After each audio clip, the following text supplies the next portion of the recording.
Bagaimana caranya mulai freelance sebagai programmer? Ini pertanyaan yang sering dipertanyakan teman-teman di sini, khususnya buat teman-teman yang baru mau mulai freelance. Di video ini saya akan bahas roadmap gimana caranya menjadi freelance sebagai programmer step by step dengan detail. Jadi tonton video ini selesai dan jangan lupa klik tombol subscribe-nya.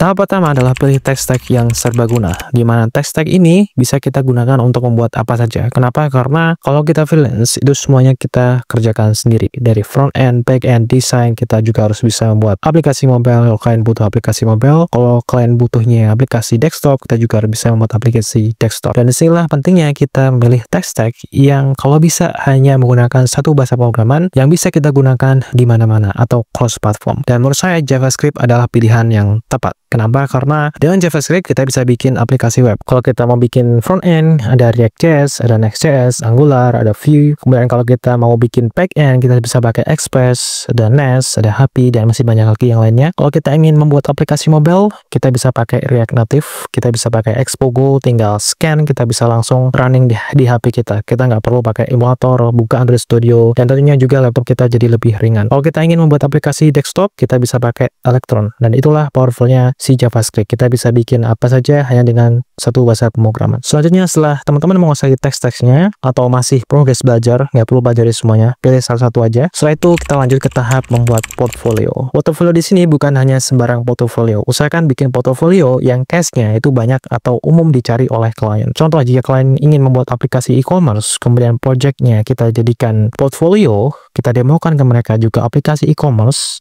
atau mirip-mirip fiturnya, ini kemungkinan deal-nya itu lebih besar karena mereka menganggap bahwa kita bisa mengerjakan project-nya karena kita sudah ada sampel project yang serupa yang sudah selesai sebelumnya. Jadi buat project yang fitur-fiturnya itu banyak dicari oleh klien, dan ini adalah fitur-fitur yang wajib ada di portofolio teman-teman berdasarkan pengalaman saya. Ini yang paling umum dicari oleh klien, di mana hampir setiap project yang saya kerjakan itu pasti ada fitur ini. Pertama, di situ ada fitur transaksi. Bila perlu ada payment gateway-nya. Kemudian ada fitur laporan atau statistik. Bisa login multi-user, ada role admin, super admin, ada user, integrasi ke sistem lain atau API dari pihak lain. Kemudian sekarang itu yang lagi ramai yaitu integrasi dengan AI. Dan ini adalah fitur-fitur yang umum dicari oleh klien. Jadi jangan lupa di project yang akan dijadikan portofolio, seenggaknya harus ada salah satu dari fitur ini. Tahap selanjutnya, setelah membuat portofolio, kita perlu namanya landing page. Buat teman-teman yang belum tahu apa itu landing page, singkatnya landing page itu adalah browser online. Di situ mencakup layanan apa saja yang kita sediakan, ada testimoni dari klien sebelumnya jika kita sudah punya klien,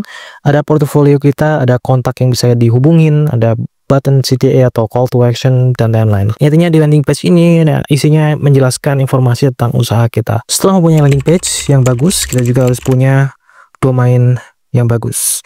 Nama domain yang bagus itu bukan hanya bagus untuk SEO saja atau search engine automation biar bisa top range mesin pencari Google contohnya, tapi usahakan namanya juga bagus untuk nama brand. Contoh nama domain yang bagus untuk SEO itu misalkan jasafreelanceprogrammer.com. Nama ini mungkin bagus untuk SEO tapi kurang bagus untuk nama brand. Jadi usahakan namanya juga bagus untuk brand. Contoh kayak freelancer.com, Tribulancer. Inilah nama-nama bagus untuk SEO dan juga brand. Selain itu kita juga perlu hosting. Untuk menghosting landing page kita dan project-project yang akan kita jadikan sebagai portofolio. Usahakan untuk project-project portofolio jangan menggunakan nama domain atau subdomain yang gratisan. Misalkan contoh nama domain ada subdomainnya ada Verkal misalkan. Ini terlihat kurang profesional. Usahakan pakai nama domain sendiri. Kemudian usahakan cari tempat hosting yang bagus. Jangan sampai landing page kita itu lambat. Kalau landing page kita lambat, klien bakal pergi karena kita kurang terlihat profesional. Dan istilah teman-teman perlu pakai layanan hosting yang bagus. Dan salah satu layanan hosting yang bagus menurut saya adalah Hostinger. Teman-teman bisa mendapatkan potongan hingga 20%, dan 20%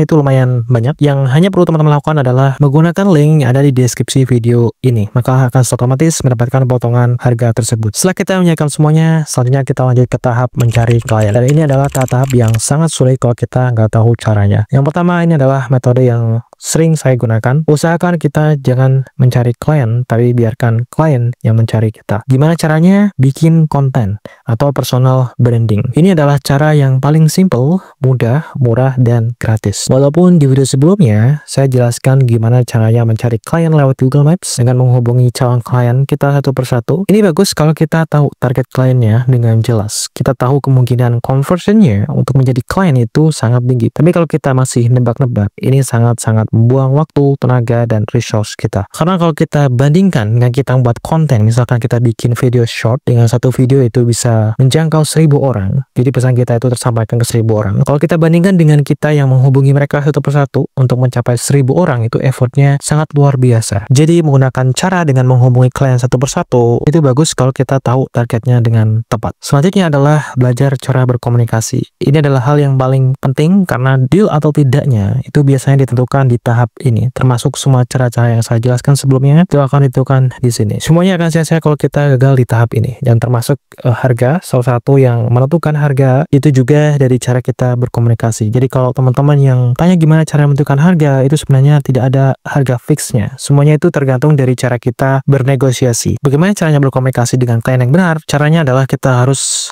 praktekkan langsung. Semakin banyak kita berkomunikasi dengan klien, kita semakin tahu gimana caranya cara berkomunikasi dengan klien dengan baik dan benar. Oke, jadi itulah roadmap step by step untuk menjadi freelance programmer.